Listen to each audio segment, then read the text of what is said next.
na siya. Ang pala mo nandito sa bahay. Nay, wag ngayon please. Alam mo, bilib din ako sa'yo eh.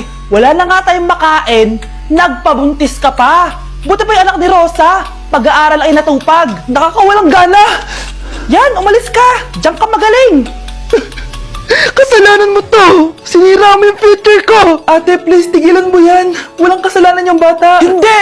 Dahil dito, galit sa akin si nanay! Kaya dapat mawala na to! Ate, wag! Ate!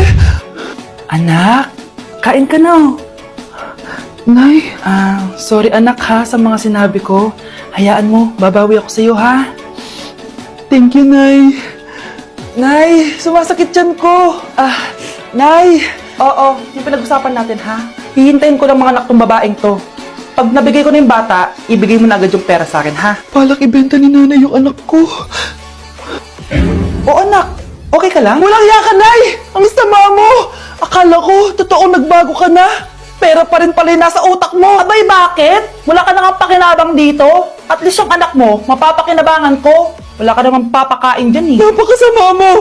Lalayas na ako sa impyernong to! Sige, lumayas ka! Sino tinakot mo? Tignan natin kung saan ka pupulutin. Hello, Bes. Hello, Bes. Kilala mo ba si Edward? Oo, Bes. Siya yung ama ng dinadala ko. Mayaman pala sila, Bes. Gusto kanyang makita kasi gusto niyang panagutan yung baby mo. Talaga? Oo, Bes. Ito na yung Bes. Bes, hindi mo na kailangan magtiis na nanay mo.